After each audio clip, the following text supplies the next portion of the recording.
Bienvenidos al capítulo 110 en Uno por Uno. Yo soy Eric Javier Huerta Sánchez y me encuentro en Celaya, Guanajuato, donde agradezco a la escritora Rayo Guzmán que nos haya conseguido esta entrevista antes de hacer una de sus conferencias presentando su nueva entrega Cuando Mamá Lastima. Gracias, Rayo, por concedernos esta plática. Gracias, Eric, por la invitación. Así es, aquí estamos ya listos para comenzar.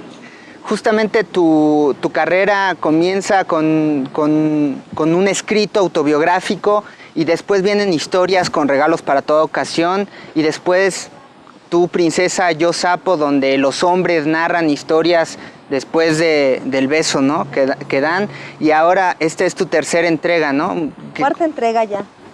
Cuarta entrega, Ajá. este libro de Cuando Mamá Lastima, que conserva el mismo formato de los dos anteriores, tanto de regalos para toda ocasión como de Tu Princesa y Yo Sapo, porque es una recopilación de relatos breves, en donde se habla de las relaciones entre madres e hijos y las posibles heridas que puedan generarse en ese vínculo afectivo y cómo caminar por las rutas del perdón.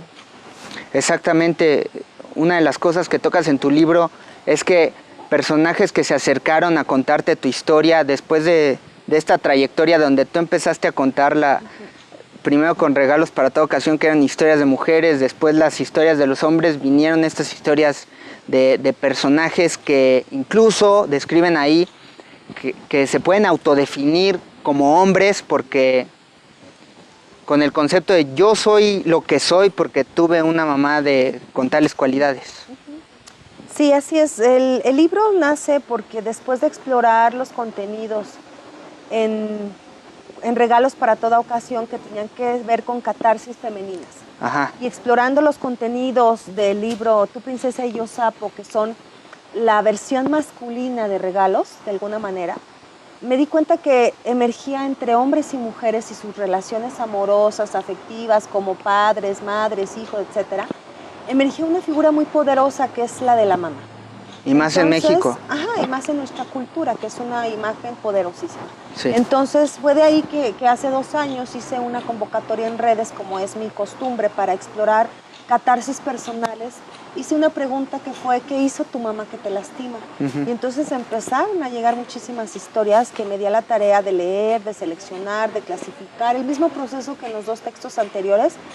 E inevitablemente teníamos que aterrizarlos literariamente en esta nueva propuesta, que es un libro que está dando muchas sorpresas, que me tiene muy contenta apenas desde agosto, que fue su lanzamiento. Sí. Y hemos tenido una respuesta increíble. Yo creo que es por esa necesidad que había de tocar este tema, que es hasta cierto punto pues un tabú. Ahora, como subtítulo tú pones relatos de perdón para hijos. Sí. El libro está escrito desde la perspectiva del hijo. El hijo, la hija, de diferentes edades, de diferentes características, tanto psicológicas, emocionales, platican cómo es que esas heridas que había relacionadas a su vínculo materno fueron a lo largo de los años generando complicaciones en su conducta, generando deficiencias en sus vínculos amorosos, en sus relaciones con los demás, no solamente con el sexo opuesto, la de pareja, sino incluso, la más importante quizás es el reflejo con sus hijos, esa llamada herencia emocional. Sí. Entonces el libro está escrito desde la postura del hijo y va enfocado a una propuesta reconciliadora en donde se sana la herida y se logra el perdón. Viva o muerta, la mamá es una figura que está presente en la existencia humana y que determina mucho de la personalidad. Y así podrías definir, o cómo puedes definir qué quieres provocar con esta obra a tus lectores. Yo creo que una de las cosas que me gustan de los relatos que escribo es que mis libros no dan consejos, no dan recetas, no te dan tips para que tú superes ciertas cosas. Simplemente son una propuesta literaria en donde puedes encontrar historias de personas que en un momento fueron reales y a través de mi trabajo llevadas a la ficción, cubriendo sus identidades, sus generalidades, sus particularidades, creando personajes a partir de eso.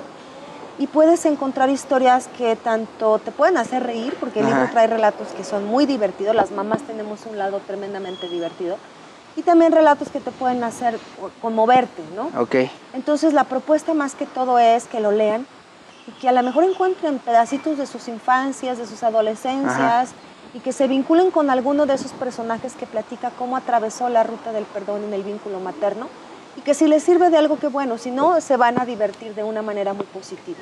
Y antes de continuar profundizando más acerca de esta obra, regresando al origen de cómo se dio este oficio de escribir, ¿era difícil al principio responder sobre qué escribir?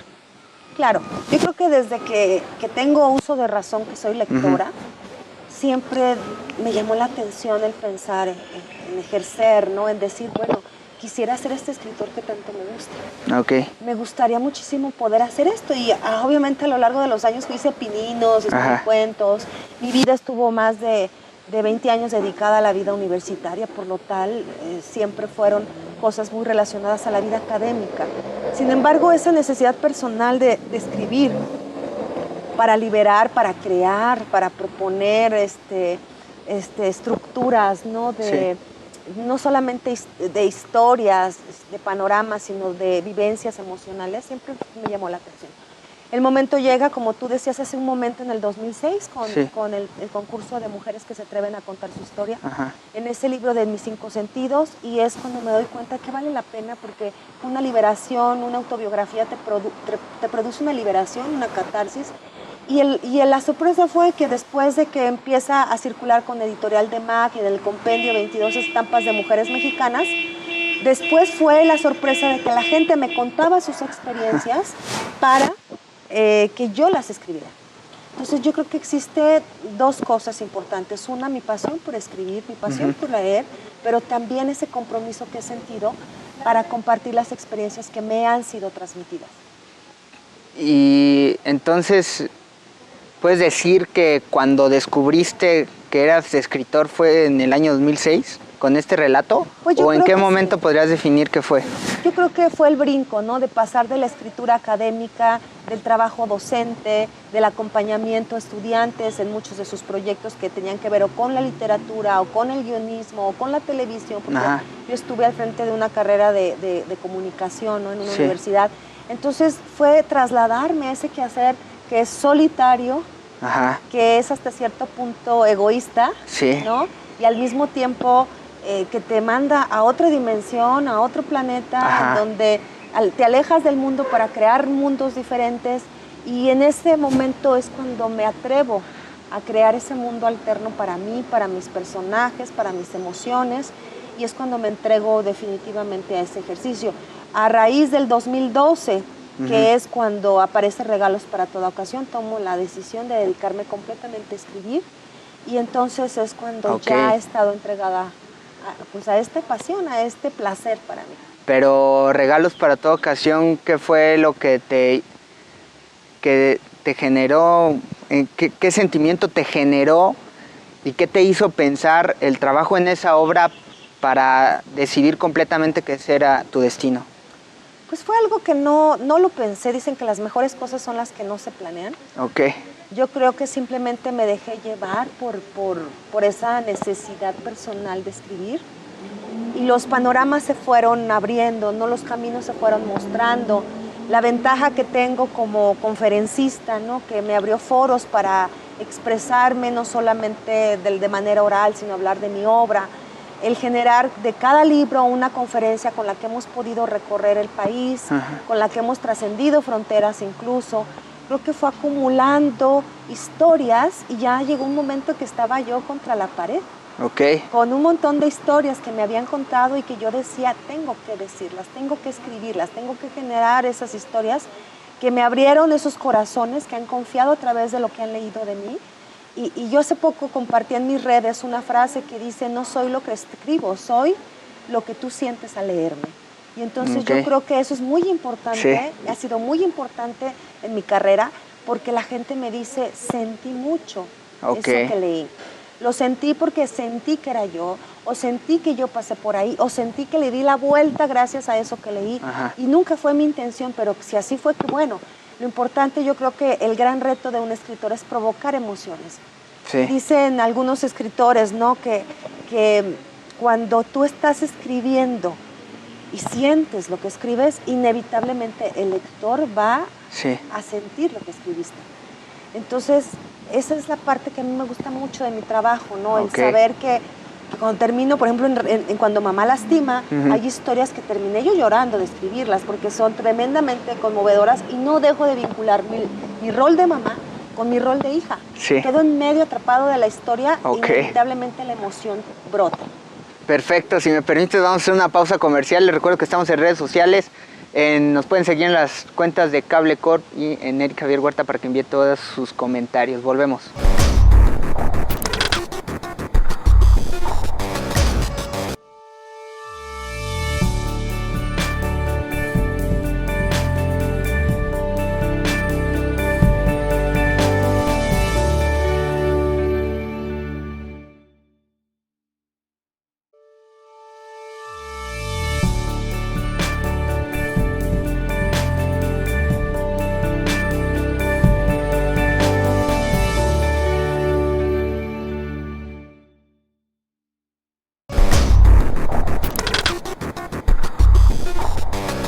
Bien, regresamos a Uno por Uno con Rayo Guzmán.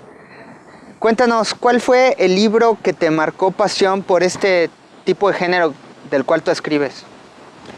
Ay, pues yo creo que hay varios libros que me fueron como guiando hacia lo que yo quería contar. Ok, En cuestiones de asuntos de desarrollo humano, Ajá. de superación, de generar algún tipo de transformación en la persona, pues obviamente yo creo que es definitivo que Nathaniel Branden me influyó muchísimo en cuestiones del desarrollo de las teorías de la autoestima, Ajá. Carl Rogers, Víctor Frank, ¿no? ok, Cuando hablamos de la línea autobiográfica, definitivamente Víctor Frank. Para mí, El hombre en Sí. busca del sentido es como un Ajá. libro que parte aguas, no solamente con mi vida profesional, como mujer dedicada al desarrollo humano desde hace 20 años, Ok. sino también como una persona que salió de una experiencia difícil Sí. y que pudo superar la adversidad y atreverse a generar fortaleza de donde había antes sufrimiento. sí, En cuestión literario, pues obviamente tengo mis autores favoritos, que son los que me regalan esas fórmulas para recrear, ¿no? Experiencias de una manera a veces hasta incluso irreverente, sarcástica, juguetona, darles un toque especial a mis personajes, ¿no? Que a veces yo releo algunos de mis relatos y digo, tengo mis favoritos, tengo mis personajes favoritos. Inevitablemente, por ejemplo, tendría que hablar de Vargas Llosa, ¿no? Ok. Con sus travesuras de la niña mala, que me fascina. Tendría que hablar de Javier Velasco con su Diablo Guardián.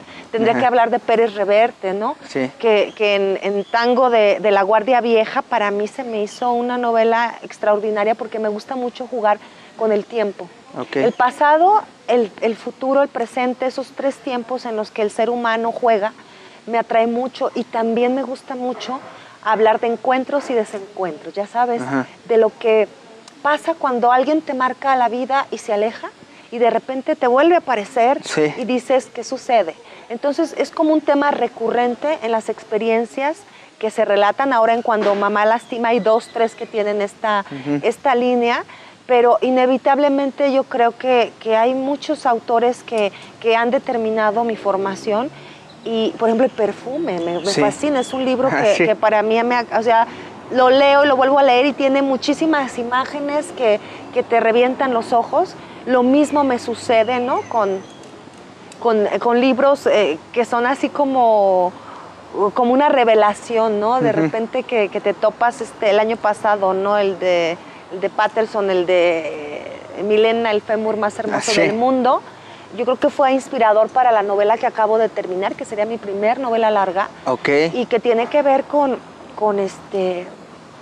la seducción, ¿no? La Sí. seducción entre hombre y mujer y lo que puede suceder cuando esa seducción transforma a dos personas. Entonces, una mezcla de todo es lo que se aterriza en los relatos. En Tu princesa Yosapo está muy presente el sentido del humor para narrar lo que lastima, lo que duele. Ajá. Entonces es algo que es recurrente en mis relatos. Trato también de contar las cosas que duelen de una manera en que no pierdas de vista que nada es eterno, que todo pasa y que pasa por algo. Ok. Entonces, concretamente, ¿cuál podrías decir que es el tema que describe a tu obra? Yo creo que la experiencia de vida es la catarsis, es el tema recurrente. La persona que abre la puerta y Ajá. expulsa, ¿no? Expulsa aquello que no se atrevía a contar, que no se atrevía a decir, Ok. por pena, por prejuicio, por guardar las apariencias, porque no está bien según sus estructuras de pensamiento. El por desnudo su del alma, situación. sí. Exactamente, la catarsis, la liberación, Ok. yo creo que es un asunto que siempre va a ser recurrente en mis trabajos. Ok. ¿Qué serías si no fueras escritor? Pues yo creo que seguiría siendo maestra, ¿no? Me encanta la docencia, yo disfruté muchos esos años de docencia. Mi esposo decía que yo pagaba porque me alquilaran, ¿no? Porque me encantaba el mundo universitario, el de los chicos, etcétera. Y creo que también es una vocación, mi vocación que cuando puedo pues la abrazo, ¿no? Sí. Hay ocasiones en que sí contemplo regresar a las aulas, por la agenda, la gira y todo no se ha podido y lo veo complicado ahora, pero sí es una nostalgia recurrente. Si no escribes, ¿mueres? Yo creo que sí. Al Sí. menos espiritualmente hay una parte que se va a quedar estática, ¿no? Inerte. Ajá. Ya nos has dicho que de lo que define tu obra es la catarsis, que es también por lo cual desarrollas tu oficio, ¿no? Impregnar en las palabras o plasmar en las palabras todas las emociones que quedan guardadas, ¿no? Sobre las experiencias que uno va viviendo. ¿Puedes añadir algo más que haga especial escribir? Para mí el escribir, yo creo que tiene una parte sanadora. De hecho, uno de los talleres que doy se llama Escribir Sana. Ok. Porque considero que es una forma de comunicación intrapersonal. Ajá. Que puede llegar a ser interno en el momento que tú envías ese escrito y que abres la puerta al interlocutor, pero que en una instancia es un acto íntimo. Ok. Es un acto muy íntimo en el que tú y tus demonios se ponen a bailar, ¿no? Se ponen a danzar y en el que todo aquello, te la pongo así de sencillo, todo aquello que tú desde tu ser yo no te atreves a decir, pensar, actuar, hacer, lo que tú quieras, inventas un personaje y él lo va a hacer, se va a encargar de hacerlo todo, ¿no? Ok. Entonces, es crearte 1000 veces dentro de tus historias y permitirte ser todas las personas que tú quieras ser. ¿Temes a la muerte? Claro que sí. Yo creo que antes era como una sensación que se veía muy lejana y que se veía muy ajena. Ajá. Pero te voy a decir cuándo empecé a temer a la muerte. Y Ok. tiene mucha conexión con mi libro. Cuando fui mamá. Ok. Cuando fui mamá, en el momento en que nace mi hija, es cuando por primera vez siento que tengo que cuidarme. Bueno, para acabar pronto. Hace 15 años quería aventarme del paracaídas y ya sabes, hacer cosas extremas. Cuando nace Rebeca me contengo muchísimo, porque yo sentía que la vida era más hermosa con ella, ¿me entiendes? Entonces, ahí me cambió mucho el chip. Con el paso del tiempo, estudiando tanatología, conociendo otras ópticas acerca de la muerte, se da uno cuenta de que es un concepto y que va variando según cómo te hayan educado acerca de él. Sí. Sin embargo, no deja a uno, cuando estás sintiéndote tan viva y disfrutando tanto la vida, yo creo que es cuando más dices, aguántame, ¿no? ¿Rezas? Sí. Soy rezandera, soy guadalupana, tengo una relación pues espiritual, ¿no? Con un ser superior.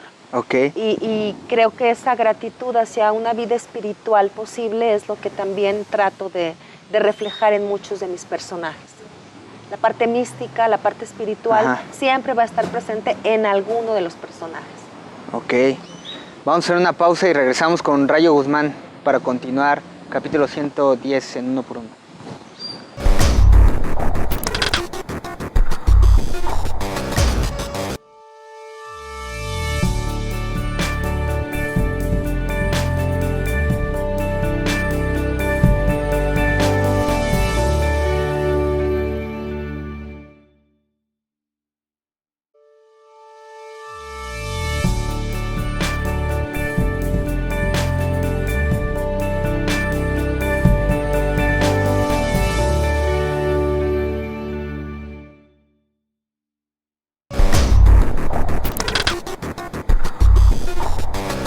Bien, regresamos con Rayo Guzmán al capítulo 110 en Uno por Uno. aquí en Celaya, Guanajuato. Platicábamos en los bloques anteriores de que el oficio de escribir es el oficio más solitario que existe entre todos. Es la labor más que te va a dar más soledad, pero irónicamente mitiga este padecimiento. Claro, porque en el momento en que tú comienzas a crear personajes, Ajá. te rodeas de todos los que quieras, ¿no? Sí, sí, sí. O sea, es una... Mucha gente me dice, ay, qué padre que escribas. Créanme lo que... Y tú lo sabes, Eric, o sea, no Ajá. es sencillo el asunto. No. De repente ya voló la mosca y se te fue la idea. Sí. De repente llegan y te dicen, mamá, ya es hora de comer. Y dices, ¿pero a qué horas? Ajá. ¿En qué momento pasaron 4 horas? Y no tengo hambre, no quiero comer. Lo que quiero es quedarme con Amanda, con Montemayor, con Lucita, Ajá. con todos los que estoy ahorita aquí platicando, inventando diálogos y conflictos y deshaciéndolos, ¿no? Ok. Entonces, a veces es hasta cierto punto incomprendido y hasta cierto punto egoísta, ¿no? Porque tienes que cerrarle la puerta a todo, a la afuera, y entrar en lo que tú estás creando para poderte sentir convencido de lo que estás haciendo. Al menos es mi caso. A lo mejor hay escritores que pueden estar escribiendo en medio de una discoteca, todos bailando y brindando. Ajá. Yo en lo personal no puedo. No, Yo necesito la paz Sí. para poder meterme dentro del conflicto, del personaje, del paisaje, de escribir emociones. No puedo estar rodeada de ruido. ¿Y eres de las personas que escriben todavía a mano, en máquina o en computadora? Computadora y con lentes porque me estoy quedando ciega, pero disfruto mucho la posibilidad que da el ahorita, ¿no? La tecnología, ¿no? A donde viajo, a donde voy, puedo llevar mi máquina y avanzar. De repente vas en un avión, estás en un restaurante, vas caminando por la calle y pasa alguna persona que dice algo y ya te dio un diálogo. Sí. Y entonces corres y lo anotas. Pero ¿no te estresa también en este mundo de la tecnología que pronto desaparezca tu archivo? Bueno, por eso hay que estar respaldando. Todo hay que estarlo mandando y subiendo a tus redes, o subiendo a tu inbox, o subiendo a tu Hotmail, o subiéndolo a algún lado, porque de repente te roban el celular, te roban el iPad, te roban la compu y se fue todo. Y ahí sí te das de topes en la pared. ¿Y qué haces para recuperar la inspiración? Fíjate que de hecho la novela que acabo de terminar habla sobre la inspiración. Ok. ¿No? De cómo de repente un escritor muy famoso se quedó sin inspiración un buen día. Después de publicar 14 obras fabulosas, bestsellers, se queda sin inspiración y comienza un calvario, ¿no? Yo creo que la inspiración, pues qué te digo, hago tantas cosas que yo creo que hasta ahorita no he tenido crisis. Viajar, comer rico, estar con la familia, desarrollar nuevas relaciones, enamorarte de muchas cosas a la vez, eso genera un estado inspirador. ¿Qué es lo que a veces la mitiga? A veces el cansancio, a veces algún conflicto, enfermedad, te sacude y te deja en blanco por un tiempo y tienes uno que estar buscando la manera de alimentarla. ¿Te preocupan los prejuicios, los juicios y los premios? No, no es algo en lo que piense, la verdad. Okay. De hecho, yo creo que mis personajes van exactamente sobre de eso, ¿no? Por ejemplo, la novela que te comentaba, es la rendición del ego de un ser soberbio, afortunado y poderoso. En muchos de los relatos vas a encontrarte precisamente, o sea, la búsqueda de lo esencial en la vida, que no sea el ego el que se alimenta, sino esa parte más humana. Yo tengo una frase que siempre les decía a mis alumnos, todo aquel reconocimiento, conocimiento, diploma, título universitario, doctorado, todo aquello que vayas recolectando por la vida, que no sea para hacerte sentir mejor que nadie, sino para hacerte más humano. Ok. En este libro, los pasajes, me decías, los narras desde la perspectiva de la mamá. No, del hijo. Del hijo. Sí, porque todos somos hijos, pero no todos son madres. Estás respetando entonces como te lo contaron. Sí, estoy respetando la esencia de la catarsis. Ya en la ficción pues se crean escenarios diferentes, nombres distintos, perfiles distintos, pero la esencia del padecimiento, del dolor es ese.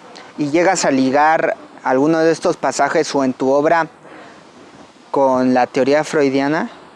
Bueno, realmente nunca pienso en teorías cuando escribo. No, yo creo que quien sepa de psicología va a encontrar en más de un relato alguna vinculación con respuestas teóricas desde alguna óptica, ¿no? Como positivista, freudiana, qué sé yo. Y pues Freud tenía un dicho, ¿no? Que si la madre no existiera, el psicoanálisis tampoco. Ajá. Entonces no va a faltar el que diga que hay una gran carga por ahí. Pero realmente nunca fue la intención, nunca lo pensé, nunca nada. Y simplemente es, así le pasó, así te lo cuento y así le hizo. Y disfrútalo, ¿no? O sea, porque también me parece que el título es valiente, no todos se atreven a desmitificar la gran figura de la madre. Bueno, te puedo decir que yo creo que ahí ha venido el impacto. Porque he sacado un libro que deja de lado la figura de la mamá intocable, inmaculada, virtuosa, que no se equivoca y te callas, ¿por qué? Porque soy tu madre. Y ¡pum! Sí. ¿No? Le quita la chancla de la mano, la sienta en un sillón, le arrebata la verdad absoluta y le dice, eres una mujer, eres un ser humano, a ti te ha dolido, tú también te equivocas, tú también sientes, ¿y sabes por qué? Porque eres humana, tienes derecho a hacerlo. Ok. ¿Cuál es el recuerdo más bello que tienes en tu vida profesional? Ay, profesional. Dios me ha bendecido con muchas cosas. Dios me ha bendecido. Yo nada más puedo tener gratitud a todo lo que me ha sucedido, doloroso o maravilloso. Todo ha tenido una razón de ser. Okay. Un momento profesional de que yo agradezco muchísimo, tal vez, es cuando sale Regalos para toda ocasión. Okay. Porque es un libro que me va a marcar para toda la vida, ¿no? Que me enseñó una nueva cara de mi luna, un nuevo rostro de Rayo y que me dio valor para seguir trabajando y conociéndome. Fue un gran reto porque ese libro me dio el valor para cerrar capítulos de mi vida. Abandoné las universidades, me jubilé de la docencia, cerré mis consultorios terapéuticos para abandonarme a la lectura, a la escritura, perdón. Y fue un acto realmente que provocó esa posibilidad profesional de hacer lo que me apasiona. ¿Y qué tan difícil fue comenzar a publicar?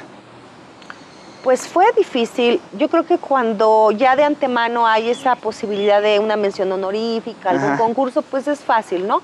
Sin embargo, lo complicado es la distribución. Sí.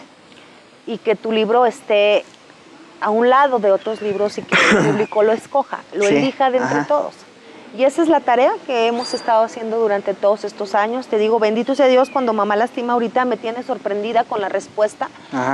Y realmente estoy muy agradecida con el público, con los lectores, porque veo, ¿no?, cómo hay ese interés y cuál es la respuesta después de leer el libro, que lo recomiendan, que me mandan pedir más, que quieren regalarlo a sus hijas, a sus hijos, que quieren que lo lean, ¿no? Porque es de hombres, de mujeres, todo tipo de personalidades van a encontrar en el libro.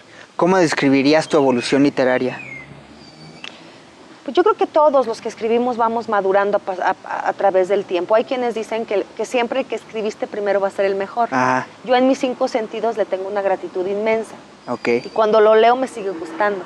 Sin embargo, creo que sí ha habido una madurez, ha habido brincos, me gustan más a veces las fórmulas, las elecciones que tuve que hacer para contar algo que lo hubiera contado hace 2 años de manera distinta. El día de hoy elijo otras palabras, otras frases, otras estructuras, otra forma otro punto de vista. Entonces yo creo que la madurez es algo que siempre cuando estás aplicado y perseverando va apareciendo en todo, no solamente cuando escribes, en todo lo que hagas en la vida. ¿Y crees que la expectativa de tus lectores ha cambiado sobre tu obra en ese tiempo? Pues no lo sé, es algo que hay que preguntarle a ellos, ¿verdad? Pero lo que sí veo es que siguen fieles. Que siguen fieles, me da mucho gusto, ¿no? Ahorita venimos de Valle de Santiago y me daba gusto que decían, a mí dame los 4, ¿no? Y llevaba ejemplares de todas las obras.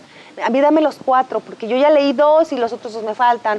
O porque los que tenía se los regalé a una prima, a una hija, a una amiga. Entonces siguen siendo fieles y esa parte no es de que, ya leí uno de ese autor y está mafufa, ya no vuelvo a comprar otro. Sino que han sido fieles y han esperado Tu princesa y yo sapo y después han esperado Cuando Mamá Lastima y han seguido siendo fieles y recomendando la obra.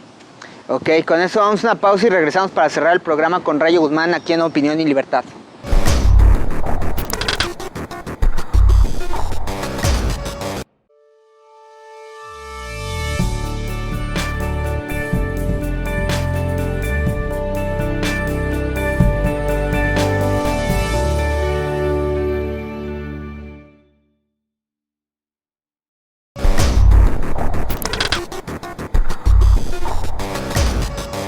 Bien, regresamos a Opinión y Libertad con Rayo Guzmán platicando sobre su obra Cuando mamá lastima, que es la obra más reciente que acaba de publicar. ¿Crees, Rayo, que los intelectuales han perdido influencia en la sociedad? Es que no sé, mira, la sociedad ahorita es muy compleja. Uh-huh. Ahorita obviamente tenemos una saturación de información. Nuestros hijos no solamente están siendo educados por mamá y papá, o sea, los educa Facebook, Internet, Twitter, Instagram, o sea, tienen tanta, para que alguien tenga una influencia, sí, necesita o utilizar toda esta capacidad interactiva que genera la misma sociedad o, de alguna forma, ser más atractivo que eso. Yo creo que no, que si haces el uso correcto de todo esto, puedes transmitir tu pensar, lo que desarrolles, tu ideología, de una manera inteligente. Sí. Aquí el problema es qué tanto, ¿no? Qué tanto comulgan las personalidades con lo que tú dices o haces en cierto momento histórico. Y en este momento tu ideología, tu obra, lo que tú transmites compite con millones. Okay. Y es ahí en donde yo siento que a veces entra la dificultad y a veces un joven prefiere, no sé, tener algún, no sé cómo, tú debes de saber mejor que yo, ¿no? Los bloggers, los que tienen, suben sus videos, los youtubers, todo eso, a veces tienen más influencia que a lo mejor un premio Nobel. Sí. Me tocó la misma FIL de Guadalajara el año pasado, donde se dieron cita a grandes escritores, Pérez Reverte, Poniatowska, vino el presidente de Paraguay, y estaban grandes personalidades ese día. Y cuando llegó Yuya, la FIL casi se caía, ¿no? Entonces ahí estamos hablando de... ¿Qué consume la gente? Del consumo y de lo que ven. Entonces a veces creemos que la influencia es más poderosa.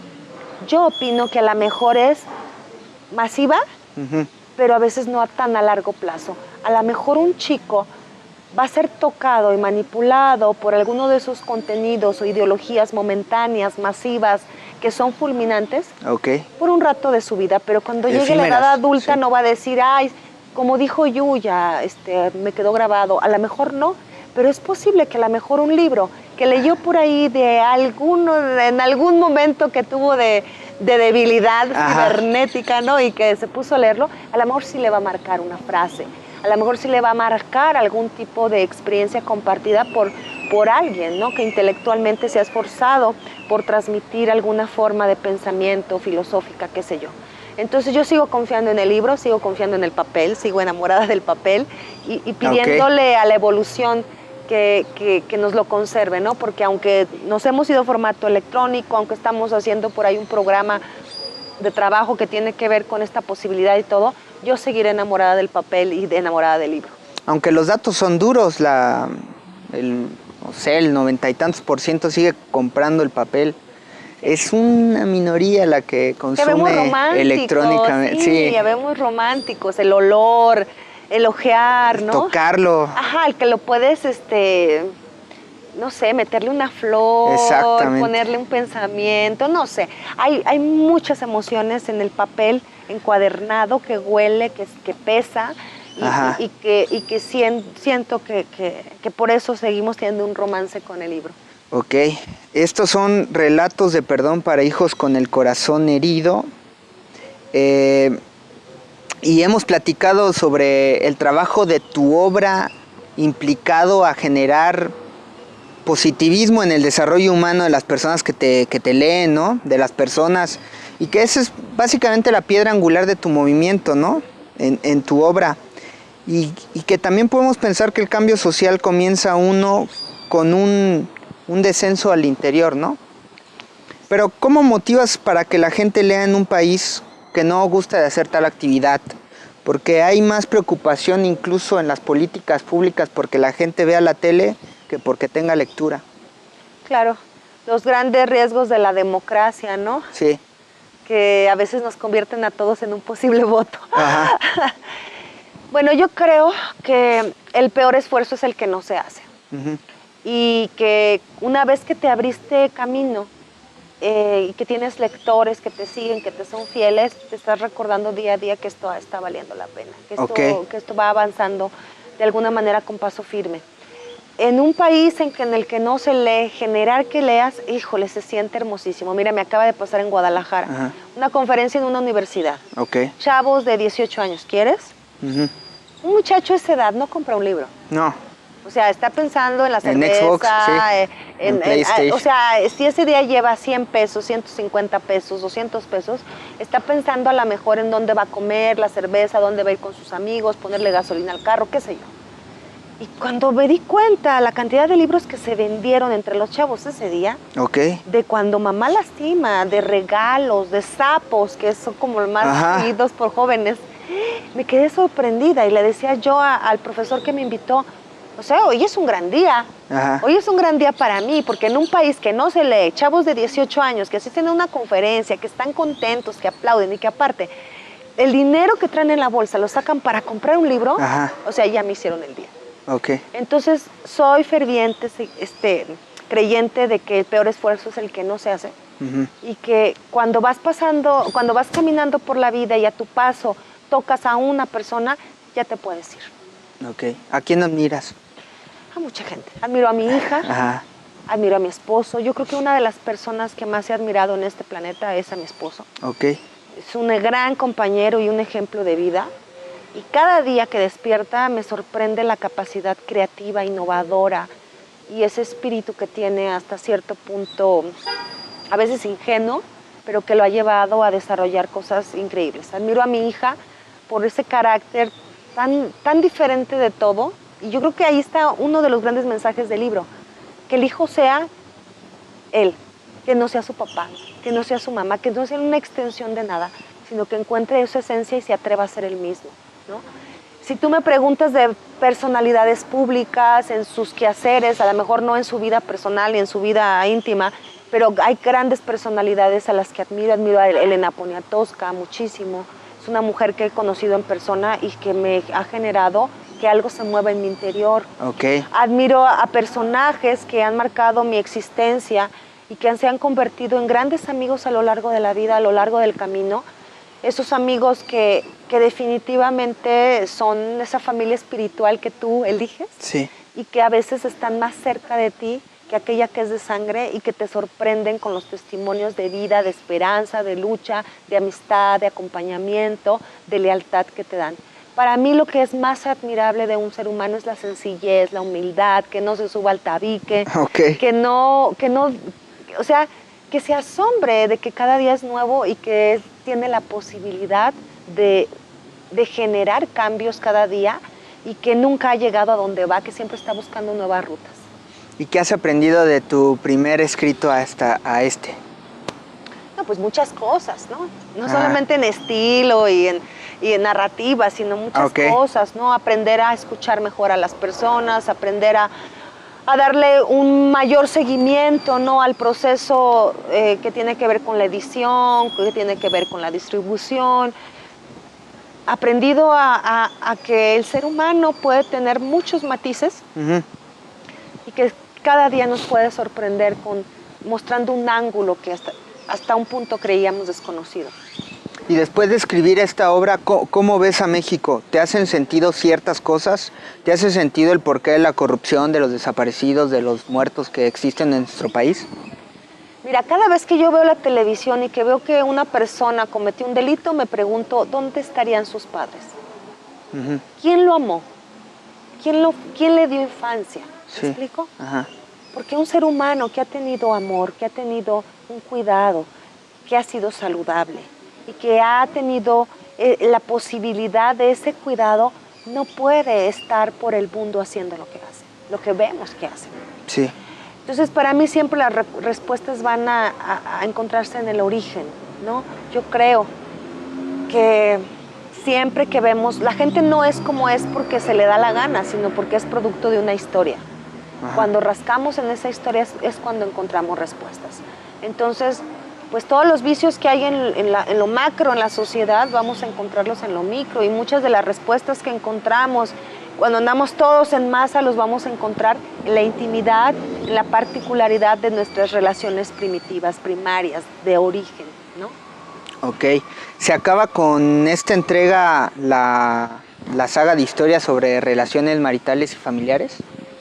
Pues no, yo creo que un siguiente aspecto que, bueno, ahorita se abre un parteaguas Ajá. porque entró la narrativa larga, que es la novela, Sí, el ajá. género de géneros. Sí. Ahorita acabo de terminar la primera, nos vamos a la FIL el día 30 a Guadalajara, vamos a buscar editor y vamos a trabajar. Es una novela erótica y que tiene que Ok. ver con las luchas de egos entre un escritor y su musa, ¿no? Estamos trabajando en una novela que tiene que ver con una historia de amor en los Balcanes, por eso Ajá. es que he estado viajando a Serbia en el último año, a Ok. Belgrado. Y posiblemente terminando eso, lo que va a venir es la secuencia, pero ahora hablando de las relaciones con papá. Entonces, pues ya te mantendremos informado. Oh, perfecto. ¿Eh? ¿Y qué recomiendas a los jóvenes que quieren ser escritores? Pues yo les recomiendo que lean, que lean, que lean, que lean, que lean, que lean. O sea, Ajá. nunca me cansaré. No puedes empezar por el 2, no puedes jamás empezar por el 2, tienes que empezar por el 1. Y por lo general, en mis 18 años que estuve de maestra universitaria, todos los chicos, y si no, el 90% que se me acercaban y que decían, yo quiero escribir, Ajá. pero no les gustaba leer. No. Entonces, cuando escribían, decías Sí. tú, qué barbaridad, ¿Qué no es es esto? posible. Sí. Ambiente con H, horas sin No. H. O sea, mil cosas, además de que... Bueno, esa- primero tienen que Ajá. asistir a una clase de ortografía. No, y además tener esa pasión por leer, Sí. ¿no? Porque yo creo que si quieres transmitir a través de la lectura... Y que cuando lean el como jalón, escritores. exactamente, Ajá. el jalón para que la gente venga a tu obra, obviamente tienes que haber estado enamorado de algún escritor antes. Por supuesto. De alguien que determine alguna influencia o una guía. Ajá. Y creo que no me cansaré de repetirlo. Lean, lean, lean, lean, lean. Ok, muchísimas gracias. Con Gracias a eso ti. finalizamos. No sé si quisieras agregar algo más. No, pues nada más recordarles que nos sigan en redes, Rayo Guzmán, en Twitter, @Rayo Guzmán C. Ok, perfecto. En Instagram, Rayo Guzmán. También tenemos página web, Ajá. www.rayoguzman.com. Ok. Y que busquen el libro Cuando Mamá Lastima. Ya está en librerías, no sé si pueda decirlas, pero Sí. está en todas: Gandhi, Sótano, Gombe, Liverpool, Sambors, Porrúa. Y en la que no lo encuentren, pídanlo a través de Grupo Editorial Selector. Ok. Y se lo hacen llegar hasta su ciudad, a la librería que tengan ubicada. Ya está en toda la República. Y que también estén al pendiente de nuestra gira de conferencias y eventos. Ok. Por Facebook, Rayo Guzmán, le dan me gusta y ahí van a estar viendo pasar las fechas, las ciudades, las conferencias, para que nos acompañen en alguno de nuestros eventos. Muchas O gracias. que te Eric. soliciten, ¿no? Claro Sí. que sí. Muchas gracias. No, gracias nuevamente, Rayo Guzmán. Gran conversación. Con eso finalizamos este nuevo capítulo. Yo soy Eric Javier Huerta Sánchez. Les recuerdo que estamos en redes sociales y espero verlo pronto.